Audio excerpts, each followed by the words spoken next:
Hi everyone, good morning. My name is Najwa Kamila Majati Sharadin. Today I'm going to presentation. In this case study, we will analyze how English compounds work using the examples greenhouse effect, blackboard, smartphone, and pickpocket. You can see that we will be continue the presentation. Okay, this is the next slide.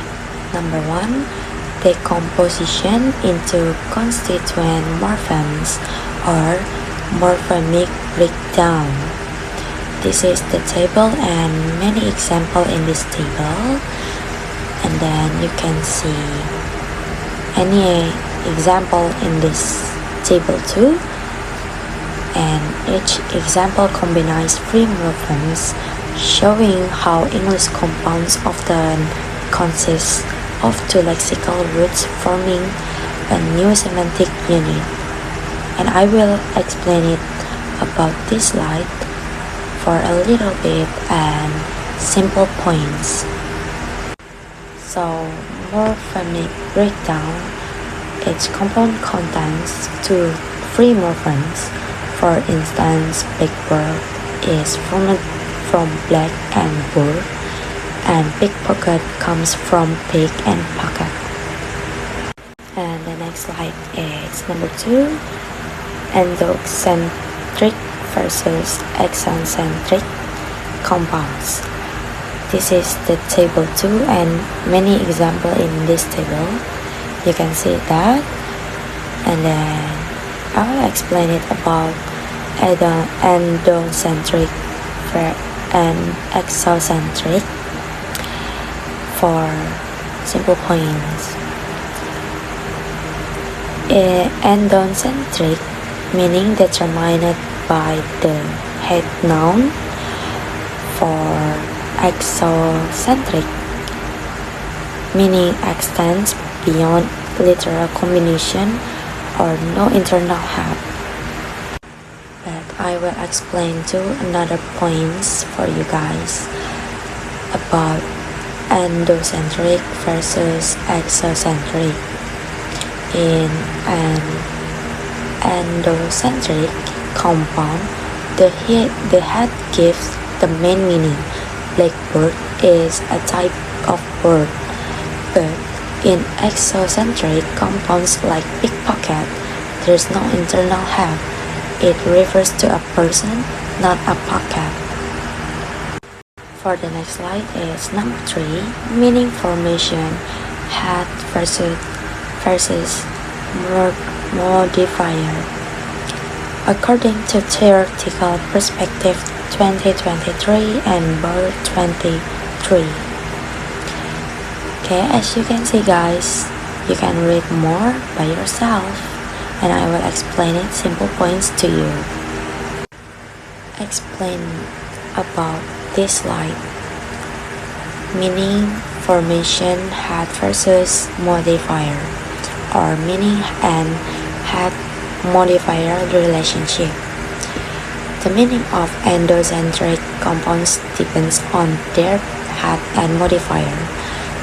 The head defines the category, while the modifier narrows the sense. For example, smartphone means a smart kind of phone. So, the next slide, number 4, stress pattern and interpretation.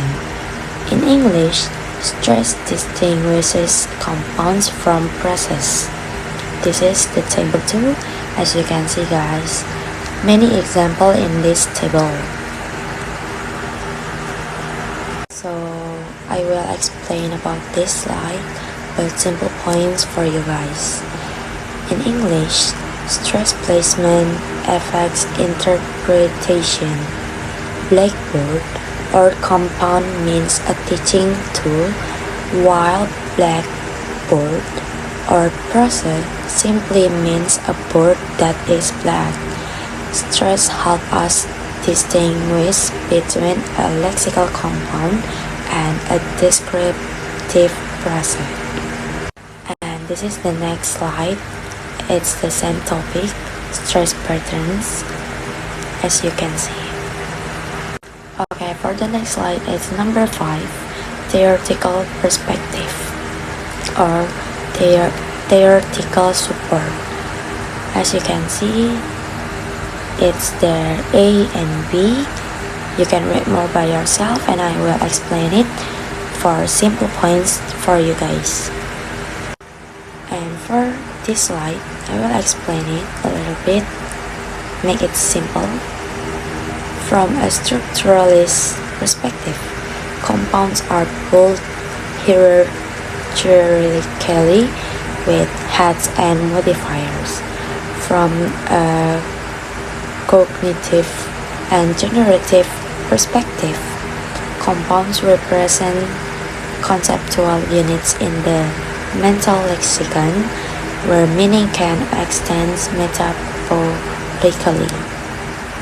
As you can see guys, the next slide is summary table and many examples in this table, as you can see. So this is conclusion.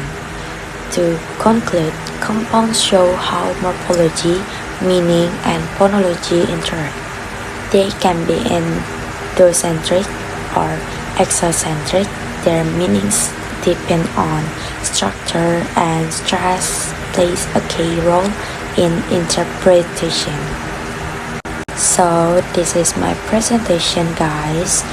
Thanks for watching and thank you and see you.